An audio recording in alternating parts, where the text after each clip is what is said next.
విజయనగరం కోట దక్షిణ భారతదేశంలోని ఈశాన్య ఆంధ్రప్రదేశ్లోని విజయనగరంలో 18వ శతాబ్దపు కోట. దీనిని 1713లో విజయనగర మహారాజు విజయరామరాజు నిర్మించారు. ఈ కోట నిర్మించకముందు వారు కుమిలి అనే ప్రదేశంలో మట్టి కోటలో ఉన్నట్లు తెలుస్తుంది. కోటకు పునాది వేసిన అధిక రికి వేరుక రోజు చాలా శుభప్రదమైంది. ఎందుకంటే ఇది విజయానికి 5 సంకేతాలను సూచిస్తుంది.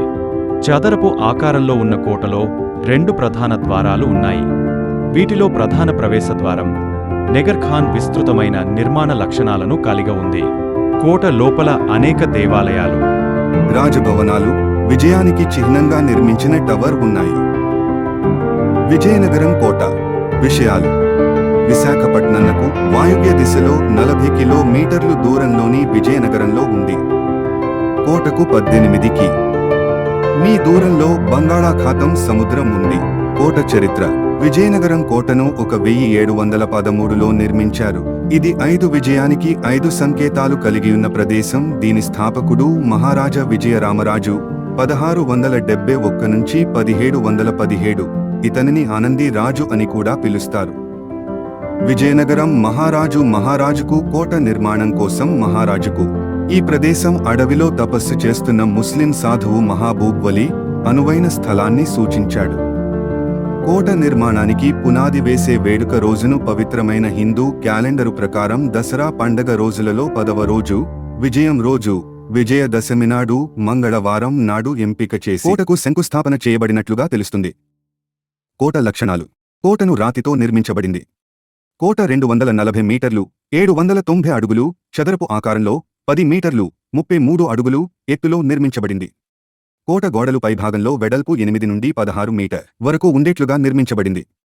కోట యొక్క 4 మూలలు రాళ్లతో చేసిన బురుజుల రూపంలో కోట కలిగి ఉంది. దాని లోపలి భాగం వాలుతో కలిగిన భూమిపై రాతి పలకలతో బలోపేతం చేయబడింది. కోటలోకి ప్రవేశించడానికి 2 ప్రధాన ద్వారాలు ఉన్నాయి. తూర్పు నుండి వరకు ఉండేట్లుగా నిర్మించబడింది.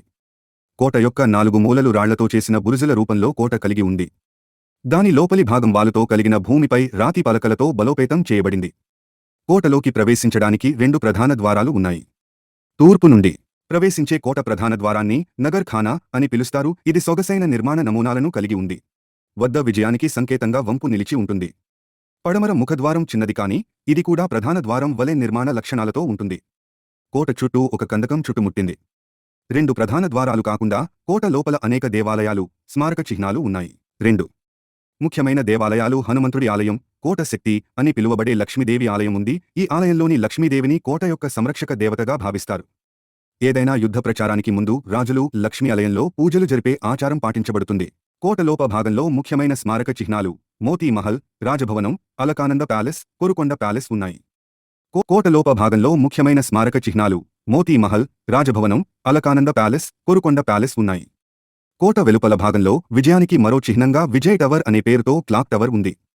కోట వెలుపల ఉన్న మరో 2 ముఖ్యమైన చారిత్రక కట్టడాలు మోపుకోవిల్లు ఆలయం, పెర్లా హెన్కాని ఇవి నగర పరిధిలో ఉన్నాయి. ప్రధాన ద్వారాలు: కోట 2 ప్రధాన ద్వారాలు వాస్తుపరంగా రాజస్థానీ శైలిలో నిర్మించబడ్డాయి. తూర్పు ప్రధాన ద్వారం నగర్ ఖానా అని పిలువబడుతుంది. ఎందుకంటే పైభాగంలో డ్రమ్ టవర్ ఉంది. ఇది రాజ ఆదేశాలు, రాజ అతిథుల రాక గురించి ప్రజలకు తెలియజేయడానికి డ్రమ్స్ కొట్టడానికి ఉపయోగించబడుతుంది. పశ్చిమ ద్వారం విజయనగరం కోటకు వెనుక వైపు ఉంది. ఈ ప్రవేశ ద్వారాన్ని రాజస్థానీ శైలిలో పైన పెవిలియన్తో నిర్మించారు. ఈ ద్వారం రాజ సమాధులకు ప్రాప్తిని అందిస్తుంది. దహన సంస్కారాల కోసం మృతదేహాలను అంత్యక్రియలకు బయటకు తీసే సాంప్రదాయ ప్రవేశ ద్వారం. గతంలో ఉన్న ఒక కందకం స్థానంలో ఇప్పుడు బాగా పెరిగిన ఉద్యానవనం పడమటి ద్వారం వరకు విస్తరించి ఉంది. అందిస్తుంది. దహన సంస్కారాల కోసం మృతదేహాలను అంత్యక్రియలకు బయటకు తీసే సాంప్రదాయ ప్రవేశ ద్వారం. గతంలో ఉన్న ఒక కందకం స్థానంలో ఇప్పుడు బాగా పెరిగిన ఉద్యానవనం పడమటి ద్వారం వరకు విస్తరించి ఉంది. మోతీ మహల్ 1869లో విజయరామరాజు 3 నిర్మించిన రాయల్ కోర్ట్ లేదా దర్బార్ హాల్. ఈ హాలు ప్రవేశద్వారం వద్ద 2 పాలరాయి విగ్రహాలు ఉన్నాయి. ఇది గత కీర్తిని Maharaja Alak Narayan society of arts and science, MANSAS trust వ్యవస్థాపకుడు అయిన విజయనగర రాజులలో ఒకరైన పివిజి రోజు దీనిని విరాళంగా ఇచ్చాడు. మొదటి అంతస్తులో మహిళల కోసం కళాశాల, కోట నుండి పాలించిన గత రాజుల కళాఖండాలు ఉన్న మ్యూజియం కూడా ఇక్కడ ఉంది. ఉద్ ఖానా ఇది ఉద్ ఖాన్ విజయనగర రాజులు గొప్ప రాజభవనం. ఈ ప్యాలెస్ యొక్క ప్రత్యేక భాగం రాజుల సౌకర్యార్థం నిర్మించిన ప్రత్యేకమైన స్నానశాల. ఇది పూల్ బాగ్ ప్యాలెస్ ప్రక్కనే ఉన్న అష్టభుజి రాతితో 15 మీటర్లు 50 అడుగుల రాళ్లతో నిర్మించిన ఎత్తులో మురిమెట్ల మార్గాన్ని కలిగి ఉంటుంది. ఇది పైభాగంలో ఉన్న నీటి ట్యాంకుకు దారి తీస్తుంది. ఇది సమీపంలోని బావి నుండి నీటిని పంపింగు ద్వారా ఎక్కించబడుతుంది.